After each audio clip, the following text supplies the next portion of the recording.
My name is Derin Franks, and I'm a drywall contractor from Decatur, Alabama. And I'm here to tell you what led up to me having an encounter with a Sasquatch in Bankhead Forest in North Alabama here. Bankhead is national forest, and inside the forest, they got management areas where they manage the deer herd. So they have special gun hunts for, hunters that want to buy a special permit to go in there and hunt. And that's how they manage the herd. That way, from getting too out of control and keep diseases down and whatever, And they do a really good job of it. 7 of the 10 state record bucks in Alabama have come from Bankhead, and one of them come directly from right there where I was at. I guess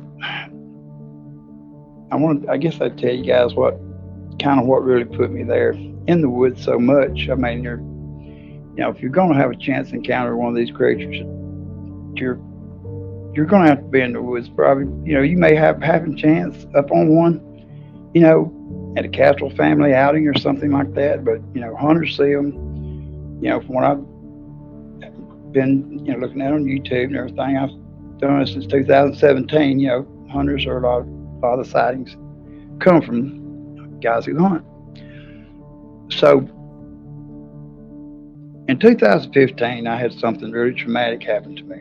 I had a guy get out of prison. He was not supposed to be out of prison. He had got institutionalized while he was in prison, and accidentally got out on a catch-22 or something with his parole.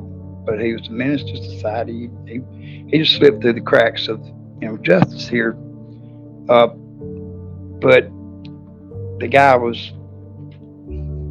he had a lot of evil in him, I guess what you could say. But anyway, he was not supposed to be out, and just randomly, he thought that he'd seen me talking to a girl that he used to date, like back before he got in all this trouble. They were never married, never had no kids together. But so that was it. In his mind, he pointed at me and he says, "Well, this is my way back into prison to be there for the rest of my life without, getting an electric chair or whatever. I'm just going to, I'm going to kill this guy right here, and I'm going to claim jealous rage over this girl." And that was what was, that was his thought process. And when I say that, because my brother and I, we'd opened up a nightclub, and then the whole nightclub thing was going, here around, and he'd walked in and seen me, dancing with this girl. And as soon as he did, that was just what was on his mind, one-track mind. And I never seen the girl again. I mean, I just started dancing with her one night, and but in his mind, we were having a relationship or whatever he was thinking. I don't know. But what he done, he stalked me everywhere I went for 3 weeks. He would be there. I confronted him twice. Because I've never been in trouble. I don't. I'm a drywall contractor. I'm a father. I'm a registered voter. I've never been, no police record. But anyway, it just randomly happened to me. And so after all of this, he was serious about what he was saying, because the guy ended up coming. I had some land, and I was building a house. I was living in a camper at the time. Thank God my kids weren't there, but I was, a building house, and make a long story short, this guy in 2015, like I said, I'm a contractor. I had my name in the phone book. It's right when people still had landlines, and I had one, and cell phones and smartphones wasn't. They were just coming in where everybody had them, but and your address and name was in the telephone book here. If y'all guys here in the United States remember. So I guess that's how they found my address. But anyway, he come to my house, and was going to do what he said he was going to do. Well, I'm a deer hunter. I mean, I'm not, and I'm in America. And you know, I done everything I could to stop it. I done everything I could to plead with him. I called the sheriff. The sheriff come out there. I told him what was happening. Told him these guys were on the way out there to my house because a friend of mine told me. He said, "Hey, you know, everybody knew. All my friends knew this was going on." And so one of my friends said, "Hey, he just left here. A couple of guys said he's coming out there. Man, I'd watch out." So, you know, I called the sheriff. Sheriff comes out there and looks him up on the computer. Yeah, what's he doing out? And I'm like, yeah, thinking the same thing, but he's on his way. And the guy, he got my phone number. He called me while the sheriff was there. And I looked at the sheriff. I said, hey, it was him. Should I answer the phone? He said, I don't care. It's your phone. Real, you know, just like he didn't give KERRY, you know. But anyway, the sheriff left. Okay, so the guy ends up coming to my house, and I had 911 on the phone, and he breaks through my door, him and another guy, and it was three of them. It was a girl driving and these two guys, and they kicked and broke their way into my house with me on the phone with 911, and I ended up having to make a decision on whether I was going to let them drag me out in the yard and, you know, end my life, or if I was going to protect myself, and I chose to protect myself. And when I did, you know, guy lost his life, and then got shot, and car got shot up. I mean, it was really a bad, traumatic thing. I mean, I go there and tell you guys the story just because I want you to know why. I was in the woods as much as I was, but I've hunted all my life. I always loved it. But anyway, that happened to me in 2015. So, I mean, I was really suffering from crippling PTSD from this traumatic experience, because nobody ever wants to take a life. And, you know, if you ever think about it, just make sure that, you know, you have to, because, you know, but if you have to, you do what you got to do. Because if I didn't, I wouldn't. I'd never be here today. And I never got no so far jail or anything. Everybody's, you know, kind of put everybody on alert. This thing can happen to me. It can happen to anyone, because, you know, it was just a random thing. But anyway, regardless, I was hunting all the time. And when these management hunts come up at Bankhead Forest, I was sure to be ready, because I'd been going to them.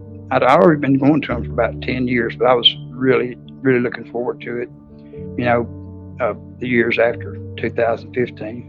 And in 2017, I was going on one of these hunts. It was like I said, it was a management hunt, and it was the last hunt of the year. It was a weekend hunt. It was Friday, Saturday, and Sunday. And so before you go to the hunt, you're able to go hunting, you have to purchase a $15 special management license. And the morning of the hunts last 3 days at a time.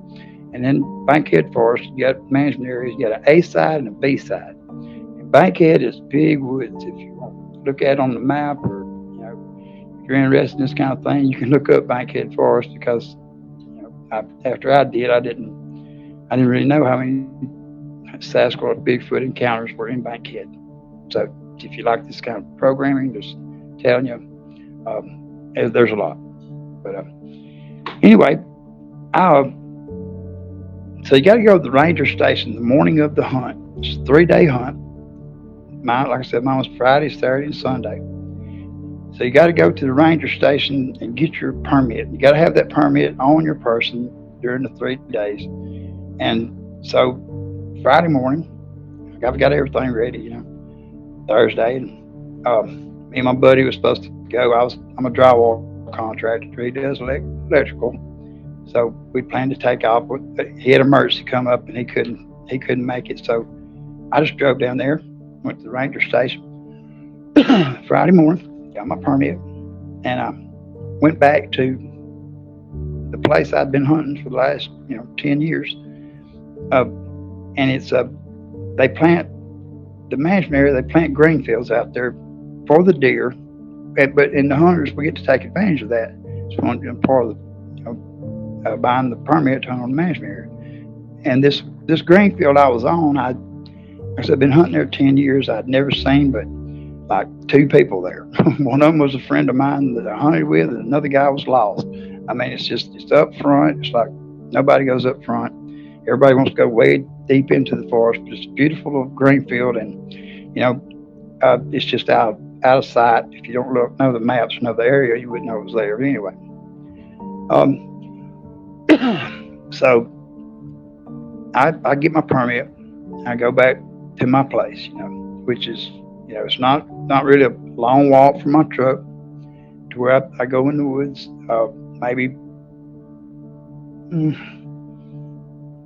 maybe 250 yards, 300 yards, to where I can get to where I sit down. It's the beginning of a hollow, and it's the green field that I hunt that's on the management area. Say I'm looking down at the beginning of the hollow, looking down into Bankhead Forest. On my left, I've got the green field. You got a little hollow where it starts right there, and then it goes. It's got another hill over here that looks right. I'd sit over here on this other side of the hollow and just look back at the green field, because the deer would like clockwork. They would feed, through the green field, come down in the hollow, get the grass, and forage for acorns and stuff all, most of the day or whatever, and usually come back in the evening. They kind of just make a route, and they go and get water, find out, there's water down there, and like what they were doing, and I mean, you just about sit your watch by it.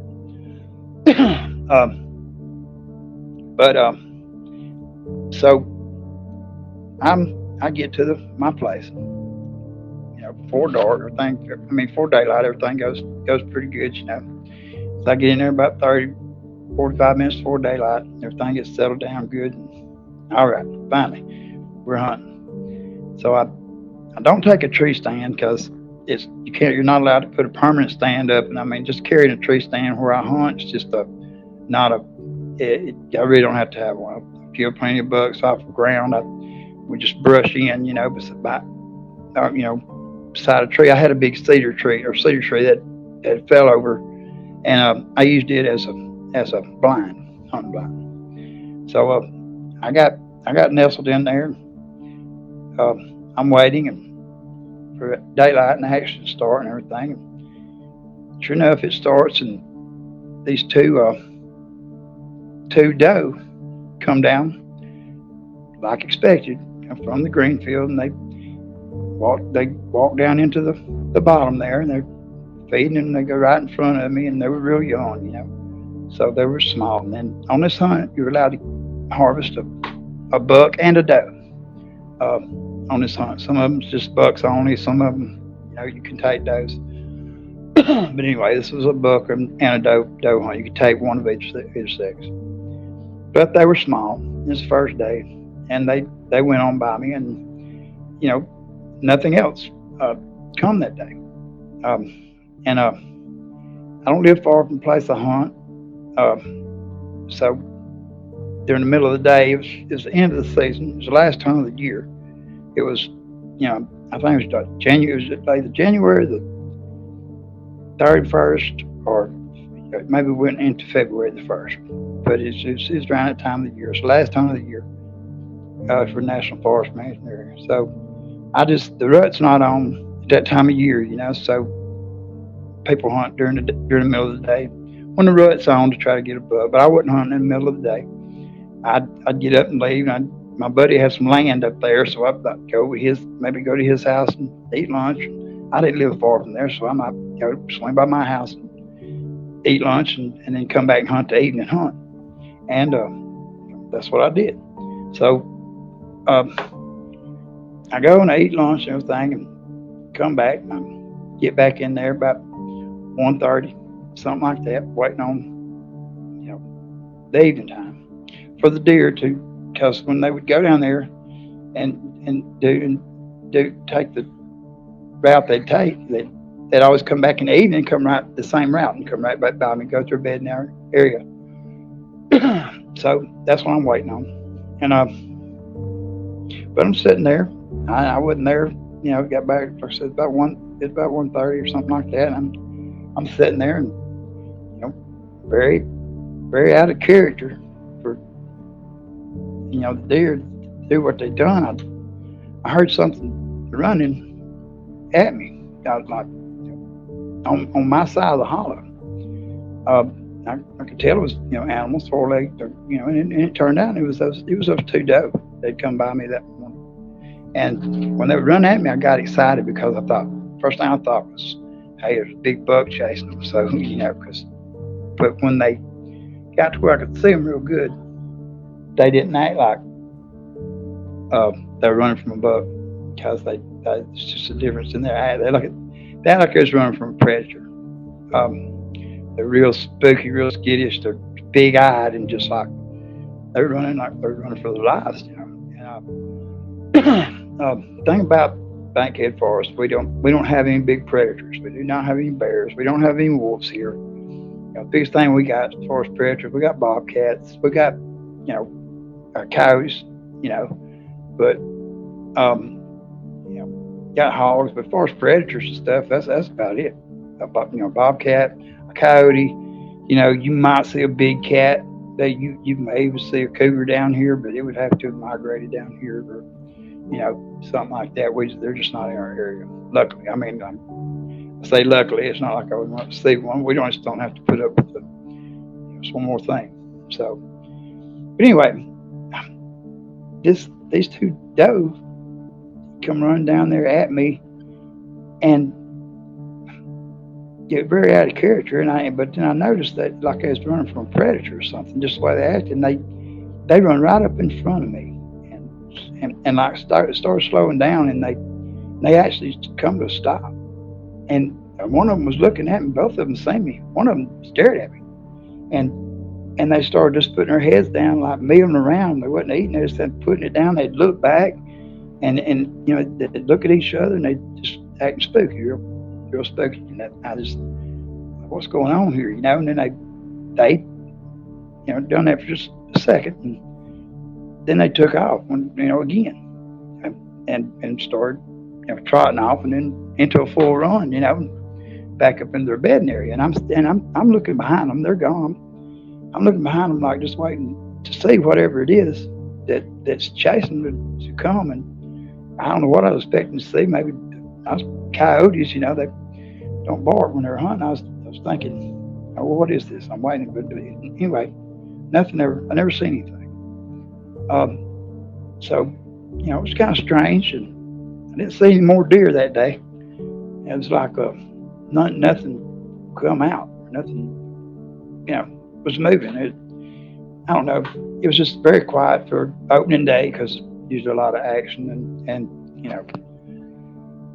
so I go on home that day. I don't think nothing about it, and I go on home that day, and at night get ready for the next morning, and I'll get up and do it all over again.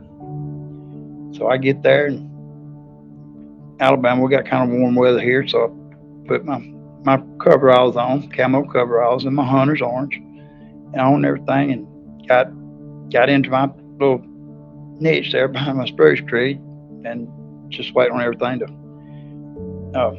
start moving. And sit there for a little while. About 8:30, a big, nice, mature doe come feeding out of the green field. Took the same path as the two did the day before, but I'm going to harvest this doe. She's by herself, doesn't have any little ones, and just healthy. And I got a 30-30 marlin, and so when you harvest a doe like that, you try not to, and you got a good shot. You want to try to make it a one-shot deal, but if you can help it, don't shoot them in the internals. Or she was close enough to where I didn't have to, try to shoot her in one of her vitals to harvest her. So I just shot her in the head, and I did that so I would not have a mess when I was cleaning the deer.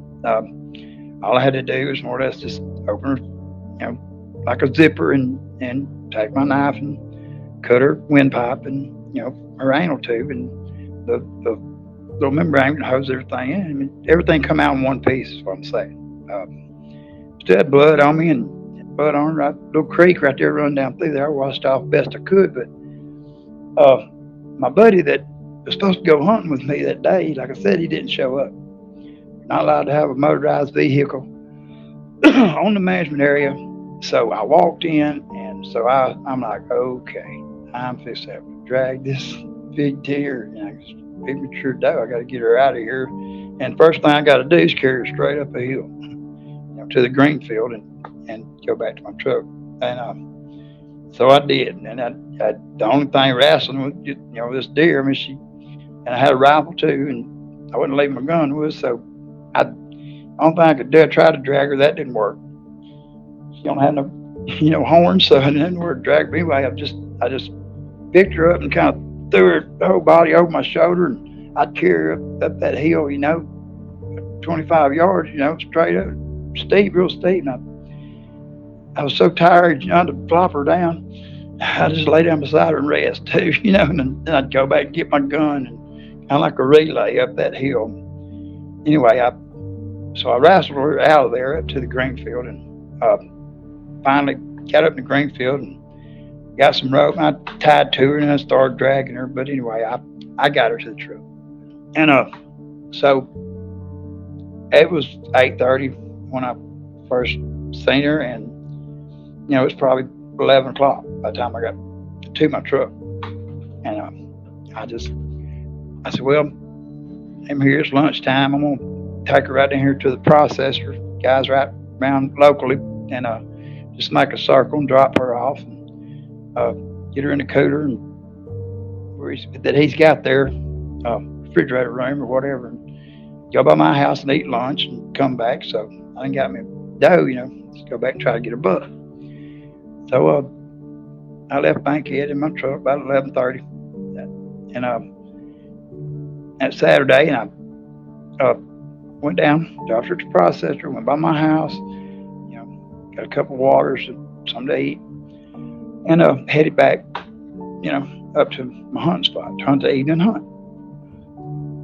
So I come walking, from my truck, take my path right straight to the stand where I was sitting earlier, and right past where I had cleaned that deer, and I'm looking down, looking around, and there's a whole gut pile right there, and the gut pile is gone.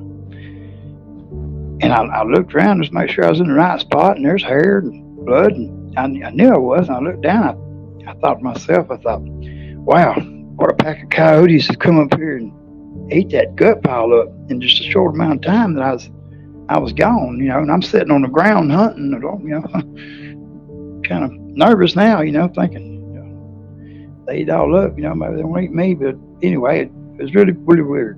I've done it before. I've left gut piles in just about that same exact spot. I've killed, harvested, I don't know how many deer there, but over 4 or 5, and done the same routine. And the innards end up getting scattered, and the leaves messed up, and by smaller critters and even coyotes, the leaves are just all tore up, and it's a whole scene. There's still bits and pieces. They just ravage it, tear it up. But anyway, I wasn't thinking about that, because the only thing I could think of is, well, that was a pack of coyotes. So I just wrote it off, and I went ahead and hunted that evening, see if I could get me a buck and everything. It was just beautiful weather all weekend, but I didn't see anything that evening. So I go home and get ready to do it all over again. Sunday coming up, last hunt, last day of the hunt. It's the last hunt of the year for the management area there.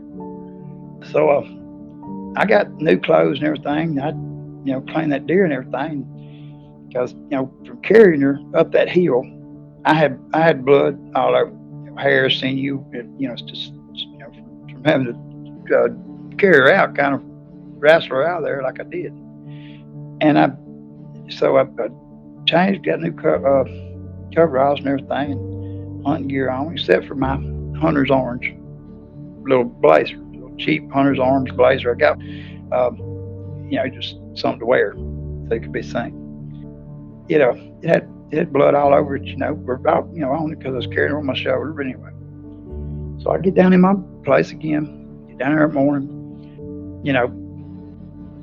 It ain't too strange for them not to be moving the last day, because when all those hunters come in there the first day, like a lot of action, and then, by the end of the day, the hunt, they didn't got wise to it. They stay bedded down. It happens kind of every year. But anyway, I didn't see anything up till about 10 o'clock. I sat there and I thought, well, it's the last time of the year I done harvested a doe. I'm going to walk to the end of this green field that I'm sitting on. It's about a mile long.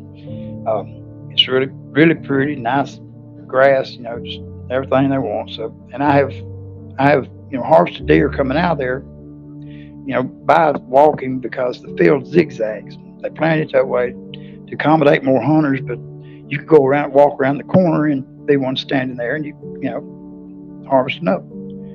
So anyway, but I didn't really walk down there for that. I thought, well, I'm going to do that, but I was going down here to see these waterfalls. Bankhead is famous also for waterfalls. There's just a lot of them there, and they're ancient, and that's Cherokee, land, and there's Indian marker trees, and just it's an awesome place. But I'd never seen these waterfalls. My friend, one did show up. He told me about it. I said, well, I'm gonna just stalk hunt down this green field, and I'm gonna walk down here and see what he's talking about. And I did. And I get down there, and by the time I get down there, the hollow that I was hunting, where I harvested the doe, it's the beginning of the main hollow that runs through Bankhead. I mean, it gets big. Bankhead's big woods, old growth forest, no log and stuff really where I was at, especially on the management area, but it gets really big. So I go to the end of the field, and I look across the hollow, about 400 yards over there, big, beautiful waterfall, just like my buddy told me. One running, and one trickling beside it. Just pretty. There was a log laying down. I say a log, no dead tree, laying down. I thought, well, I'm just gonna sit down here on this log, sit down there, and lit me a cigarette. I'm just kind of taking it all in, So I'm sitting there, and I'm looking at these waterfalls, and if you've been hunting long as people have been hunting, or if you understand what I'm talking about, I can tell you how big a limb is. If something steps on a limb and breaks it, how big the limb is, or something steps on a twig, by the sound. I mean, everybody can, but I'm sitting there, it's totally quiet. There's these waterfalls, and all of a sudden, just a limb behind me, something stepped on it and snapped. And it was loud enough and close enough that it startled me, and I automatically come up with my rifle, and it was like behind me to my right, but close.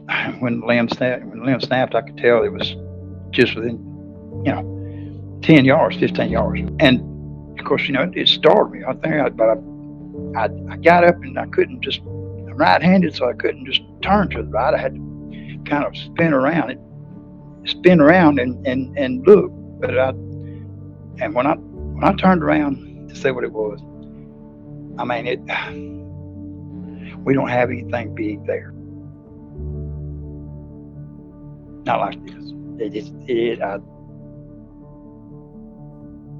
When I turned around, what I seen, it had shoulders.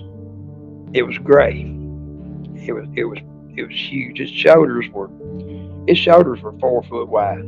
I know, I'm a drywall contractor. I work with measurements. I ain't just, and that's, not overestimating. It was so wide, his shoulders. And I seen it, and when I say shoulders, because when I looked at it, I couldn't turn around to the right because I'm right-handed, so I'd spin all the way around with my rifle. And it must have seen me, or it must have been smart enough to know that I had a rifle. And what what that thing done or what I'd done, because as a hunter, seen some hunters before, because it automatically, I know it was facing me when it snapped, when it stepped on that limb. I know it come up that hill and stalked up there to me. But what I seen, it was gray. I thought about it. I want to say it was white and was dirty, because it was really ratty looking. Like it had a rough time. I mean, the hair was matted up. It was gray, but it was just massive. The shoulders were 4 foot wide. And I say shoulders because it didn't have a tail. It had a butt like a human being. It was on legs. It was kind of standing up when I immediately turned around, but just to, like, I guess it turned to get away from me, but it automatically went down on all fours and started running on all fours. And it didn't scare me, because, and everybody said, well, you wasn't scared. Well, I wasn't at the time, because whatever it was, it wasn't threatening me. I was curious. I wanted to see what it was. I did, because I was thinking to myself, is that a horse? What is this? I don't think it could really come to mind as big as a horse. I mean, it's something big. I mean, but anyway, I run up as it run away on all fours. It was the fastest thing I'd ever seen. It run straight down this hill that was really steep across the hollow, and the waterfall I was looking at was about 400 yards over there. But it runs straight down across the bottom over to the other side of this big hollow and up the side of those waterfalls. But when it was running, I'm sitting there with this rifle in the scope, and there's no leaves on the trees. It's end of January, and I seen it. I got it in my scope, and I looked at it, and when it was running, and of course it was bobbing in and out through trees and everything, but it looked like an orangutan running. It had, you could see the hair hanging down off of its arms like a orangutan. I mean, I guess what I'm saying is that's the only thing I compare it to. It wasn't like looking at a chimp or a gorilla or anything like that, because the body is just different. It's especially the hair, coming off the arms, huge hands, like human hands, but just huge, and in the pads of his feet. I say that because when it first took off, that's what I could see. When it got going, I could see the pads of his feet just flashing every time he'd run, just like pop, pop, pop. Just, you could see it. Didn't have any hair or whatever on the bottom of his feet, and the hands, they were coming through its legs. It was like reaching for earth, and it was weird the way it run, even on all fours. But anyway, but it was the fastest thing I'd ever seen. It was faster than any horse. It was faster than any deer. I mean, it had to be going 60 miles an hour at one time. It run, like I said, about 400 yards over to those waterfalls, and it had to take the long way. It'd go down that hill and all the way across the bottom of that hollow, and then up the side of the waterfall. So it traveled a lot more distance than that. And man, it done it in, I really, I'd like to put a time frame on it, but I really don't know how long it took, because, as fast as it could get across there, and it was long, so like it was gone across there within it seemed like within a minute, because it was so fast. And I'm still thinking to myself, I didn't think anything except, I don't know what this is. I must be having a brain cramp or something. I've been hunting too hard. I'm tired. But I'll figure it out in just a second. So after it disappeared, it went right over the hill beside the waterfalls, and I'm just sitting there like kind of in shock, for sure, in momentary shock. But I just started going through the Rolodex in my head of all the animals we have around there, and it didn't take long for me to figure out that was nothing that I'd ever seen, here or anywhere else. I and by the time I had to walk all the way back to my truck, and I'm just puzzled. I remember thinking, I finally realized what it was. I mean, it come to me, because that was the only thing it could be, was one of these creatures that I'd heard about, what little I'd heard before this happened or whatever. But so I walked in. It's by the time I got back to my truck again, it's about lunchtime, and it's lunchtime at the last day of the hunt. So going in and out of the place, the road is pretty busy. Game wardens up there, and the friend that I knew through my buddy anyway, they was up for checking license. I walked up there and I started talking to him about it and telling him what I'd seen, and it was a game warden. And I asked him, I said, hey, tell me what happened. Like, oh, y'all have a Sasquatch? I mean, what I see? Was that a Sasquatch? Was that a Bigfoot? Whatever. He just kind of looked at me funny, and of course the other guys standing there with him kind of did too. And he said, "Oh man, they used to hunt with dogs up here." He said, "You probably seen a old feral dog, because a bunch of them got left up here years ago." And when he said that, I just looked at him. I knew he was just trying to avoid the subject. And so I didn't say nothing to nobody, and I went home, and but looking back, the two doe that come running at me the first day, like a predator was chasing them, and it just everything, coming back, that gut pile being gone. Looking back now, I know why it looked like something just picked it up and carried it off, because I believe that's what happened. I believe that it had been around me in that area, because there's no other human. Like I said, I've never seen anybody else there, and it's just secluded. And I just happen to be lucky enough to know about it myself. But I think it'd been around me all weekend. I don't know where it come from. I've never seen anything like that. I've been hunting there like 10 years. That one area, that green field, beginning of the hollow, and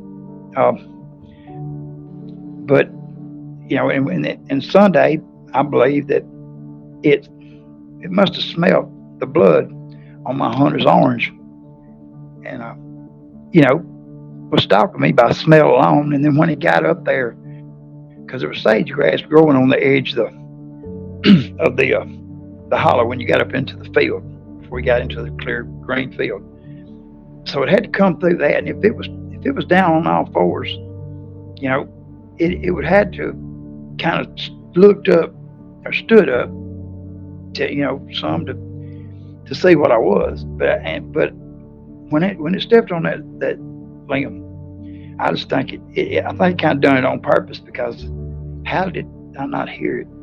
And it's so massive, so huge, coming through all those leaves. I mean, that's another thing. It was crazy. I didn't hear nothing until it got up there and snapped that limb, and then it was 10 yards to 15 yards from me when it done it.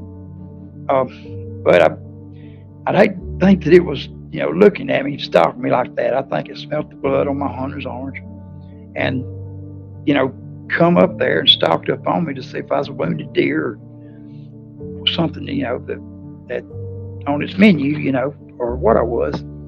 But regardless, it either seen I wasn't a wounded deer, seen what I was, wasn't interested, but I don't think it scared me. But I really believe it knew that rifle what it would do. I believe it. Looking back now, I think it watched me harvest that doe. I think it sat there and watched me harvest the doe. I think it sat there and watched me because I was busy, gutting this deer. But so I wasn't really paying attention like it's something watching me or something like that. But it just all everything come together too much. It was in my area. I don't know. I don't know if it's still there, except for, this happened in 2017, and a couple of years here, me being in construction work, I was just talking to everybody around here, and I'd run into some painters. I told them they got talking about just getting their hunting season, which I haven't been back in the woods since that day. But I was telling them where I used to hunt, and they was like, "Yeah, we painted a house up here. I know exactly what you're talking about." And he said, and he told me, he said, "Man, before I said I ain't say nothing about Bigfoot and nothing about nothing." I mean, he said, "Man, we was painting a house up there by that gate you're talking about." He said, "We went up there in the park, gonna eat lunch, take a break." He said something hit a tree, and with something else. He said it was so loud that he said it resonated through the truck, like through the metal, and they could feel it. And I mean, when he said that, I just took my breath away, because what I seen, would have no problem swinging a 10 or 12 foot 2x6 like a baseball bat or tennis racket. I could see something that big making that kind of a wood knock if it done it, anywhere around them, and when we was trying to scare them off. I mean, it just that right there was a little bit of confirmation that where I didn't even say anything about it, but I've been looking all over the internet and everything since it happened. That's why I'm here, just like everybody else, trying to figure out what this thing is and where it come from. And it turns out that Bankhead's full of encounters, and this one I seen was gray. That's why I thought it might have been white, because a bunch of white. We even got they say one. Of course, I'm sure it's more than one that they call the white thing. And there's videos on it, and there's pictures of it. I had a guy send me a picture of this thing standing at the edge of a field, and I don't think this picture ain't never been out of the internet. He was local and knew who I was, and got in touch with me on Facebook and sent me a picture. And this thing's just standing there in looked like pines all the same size, small. They're about 7 or 8 foot tall, and it's just standing there in these new planted pines, because the place they do log up there, they plant back. But it's just, George said, it's massive also, but it wasn't as big. It's one about the size of me, or a little taller, but it was standing straight up, and it goes down its belly, just come out like it was. You don't think it's a female? I mean, it didn't have any breath. It was like it just got through eating a big meal, or just had a big old pudgy. It's just the weirdest thing you've ever seen. This plain picture. They sent it to me on the messenger. We talked and everything, but he didn't want to talk about it, and I don't blame him. But he confided in me about it. But anyway, I appreciate you having me on here, and I just, I'm really here to tell about my story, because I tell it, and it's a great platform to put that on, because if this happened to you or something, and it's kind of done you like it done me, just kind of turned everything around. You see something that ain't supposed to exist, and it's right there, and have such a association with it, interacting with it, that you didn't come to know, or whatever. It just helps me to get it off my chest. So that's what happened. January 31st, the end of the management season in Bankhead Forest on A side in 2017.